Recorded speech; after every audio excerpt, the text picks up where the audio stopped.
সকালে ঘুম থেকে উঠে বিপিনবাবু বুঝলেন গায়ে বেশ জ্বর। বিছানা থেকে নামতে গিয়ে দেখলেন শরীরটা কাঁপছে, নামতে পারলেন না। আর বিপিনবাবু যে কাউকে ডেকে বলবেন তার জন্য ওষুধ এনে দিতে কিংবা একটু খাবার দিতে, তারও উপায় নেই। বিপিনবাবু বেলার দিকে টলমলো পায়ে উঠে বাইরে বেরিয়ে দেখলেন বাইরে রোদ উঠেছে। সামনের বাড়ির থেকে রান্নার গন্ধ বাতাসে ভেসে আসছে। সামনের বাড়িটাতে একসময় বিপিনবাবু ছেলে মেয়েদের নিয়ে থাকতেন, এখন ওই বাড়ি ছেলেদের। তাই বিপিনবাবুর জায়গা হয়েছে বাড়ির পেছনের ছোট্ট জমির ওপর বানানো প্লাস্টিকের ঘুপচি ঘরটাতে। কিন্তু এই জমিটা কে নেবে এই নিয়ে বিপিনবাবুকে জোর করতে থাকে ছেলেরা। মেয়েও এসে বলে, দিয়েছ তো ওই গরিব ঘরে বিয়ে, এই জায়গাটুকু আমাকে দিও, দাদাদের তো অনেক দিয়েছ। বিপিনবাবু অবাক হন। বাজারের ওপর দুটো সবজি দোকান দিয়েছেন ছেলেদের, এখন তাদের রমরমা ব্যবসা। নিজের হাতে তৈরি করা বাড়িটাও ছেলেদেরকে দিয়েছেন। মেয়ের গরিব বাড়িতে বিয়ে হয়েছিল বলে নিজে জায়গা কিনে ঘর বেঁধে দিয়েছেন তার। আর সেই ছেলে মেয়েরা কিনা তার মাথা গোঁজা ঠাঁইটুকু নিয়ে কাড়াকাড়ি শুরু করেছে।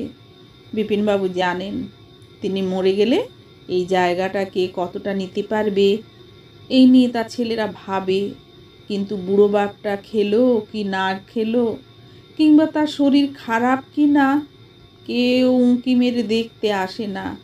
বিপিনবাবুর স্ত্রী যতদিন বেঁচে ছিল তার খাওয়ার কষ্ট হতো না। সারাদিন অন্যের দোকানে সবজি বেচে ক্লান্ত শরীরে ঘরে এসে দুমুঠো ভাত অন্তত পেতেন। এখন তো তাও জোটে না। নাতিকে আদর করতে গেলে সেখানেও বুলি আউড়ে নাতি বলে, দাদু তুমি তোমার এই জায়গা আমাকে দেবে তো? চমকে ওঠেন বিপিনবাবু, বোঝেন এ সংসারে বড়ই মূল্যহীন তিনি। উঠোনে পা দিতেই কুঁই কুঁই শব্দ অনুসরণ করে বিপিনবাবু দেখলেন 3টে ছোট্ট কুকুরছানা পড়ে আছে।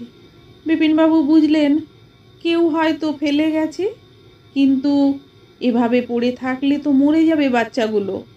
বিপিনবাবু ছানাগুলোকে তুলে নিয়ে খড় পেতে গদি করে তার ওপর চট বিছিয়ে রাখলেন। মনে মনে বললেন, আহারে একটু দুধ পেলে ভালো হতো। ভাবলেন মা কুকুর এসে তার বাচ্চাদের ঠিক নিয়ে যাবে। এরপর বিপিনবাবু রোদের মধ্যে বসে মোটা চাল আর আলু সেদ্ধ দিয়ে ভাত বসালেন। ভাতের ফ্যানটুকু ঠান্ডা করে বাচ্চাগুলোকে খাওয়ালেন। বিকেলে অসুস্থ শরীর নিয়ে বেরিয়ে নিজের জন্য ওষুধ আর কুকুরছানাগুলোর জন্য দুধ নিয়ে বাড়ি ফিরলেন। বিপিনবাবুকে দেখে ছুটে এলো ছানাগুলো, কেউ কোলে কেউ পিঠে মুখ ঘষতে লাগলো। বিপিনবাবুর মনে ভারী আনন্দ হলো, আদর করে ওদের দুধ খাইয়ে দিলেন। এখন ছানাগুলো সব সময় বিপিনবাবুর সাথে ঘোরে। রান্নার সময় ওরাও বিপিনবাবুর পাশে বসে থাকে। বিপিনবাবু ওদের আদর করে নাম দিলেন লালু, ভুলু আর কালু। 1 মাস কেটে গেছে, লালু ভুলু কালু বড় হয়েছে, এখন তারা বিপিনবাবুর নিত্য সঙ্গী। বিপিনবাবু ওদের না দিয়ে খাবার মুখে তোলেন না, ওদের মা আসেনি আর ওদের খোঁজে, তাই ওরা থেকে গেছে বিপিনবাবুর বাড়িতে। লোকে অবশ্য বলে বুড়োর নিজের ভাত জোটে না, আবার কুকুর নিয়ে আদিক্ষেতা। বিপিনবাবু বলেন ওরা আমার সন্তানের মতো। লোকে মুখ টিপে হাসে, বলে নিজের ছেলেরা তো বুড়োকে দেখে না, তাই এখন ওই কুকুরই ভরসা। বিপিনবাবু অভাবের জন্য নিজে ডাক্তার দেখান না, ওষুধ দোকান থেকে ওষুধ কিনে খান। অথচ লালু, ভুলু বা কালুর কিছু হলে পাশের পাড়ার তিন্নির কাছে ছুটে যান, বলেন নাতনি আছিস নাকি? তিন্নি পথকুকুরদের খুব ভালোবাসে, মাঝে মাঝে নিজে রান্না করে খাওয়ায় কুকুরদের। পাড়ায় ঘুরে ঘুরে বলে, দাদু আমি চাকরি পেলে রোজ খাওয়াবো ওদের। বিপিনবাবুর বাড়িতে এসেও লালু, ভুলু, কালুকে আদর করে যায় সে। তিন্নিকে দেখলে বিপিনবাবুর পোষ্যরা মাথা পেতে আদর খায়। বিপিনবাবু বলেন, ডাক্তারবাবুকে একবার ফোন করে আসতে বল নাতনি, আমার কালুটার পায়ে ঘা হয়েছে, খুব কষ্ট পাচ্ছে বেচারা। তিন্নিও বিপিনবাবুর সাথে যায়, দাঁড়িয়ে থেকে কালু চিকিৎসা করায়। ডাক্তারবাবু ওষুধ লাগিয়ে ব্যান্ডেজ করে দিয়ে চলে যায়। বিপিনবাবু বলেন, ভাগ্যিস তুই ছিলিস নাতনি, না হলে আমি বুড়ো মানুষ কোথায় ছুটতাম বলতো। আয় মা, বস, দুটো মুড়ি খা। বিপিনবাবু দিব্যি আছেন তার লালু ভুলু কালুকে নিয়ে। আর তার একা মনে হয় না। বাড়ি ফিরলেই ওরা ছুটে এসে আদর করে। বিপিনবাবুর কাছেই ঘুমোয় ওরা। লালু ভুলুরা এখন বিপিনবাবুর সম্বল। কিন্তু একদিন বেলা হয়ে গেল, তাও বিপিনবাবু উঠলেন না। লালু ভুলু কালু অনেক ডাকলো, তাও বিপিনবাবু সাড়া নেই। লালু ছুটল তিন্নির বাড়ির দিকে। ওর বাড়ির সামনে গিয়ে ক্রমাগত ডেকে চলল। তিন্নি বিস্কুট দিল, তাও লালু খেলো না। তিন্নি বলল, চল তো দেখি দাদুর কাছে গিয়ে। তিন্নি গিয়ে দেখলো জ্ঞান নেই বিপিনবাবুর জ্বরে। তিন্নি মাথা ধুইয়ে হাওয়া করতে জ্ঞান এলো বিপিনবাবুর। বললেন, নাতনি, এই টাকা কটা রাখ, আমার বাচ্চাদের তুই দেখিস, ওরা যেন খিদে কষ্ট না পায় কোনো দিন। তিনি ছুটে খবর দিল বিপিনবাবুর ছেলেদের। বলল, কাকা, দাদুকে হাসপাতালে নিয়ে যেতে হবে, অবস্থা খুব খারাপ।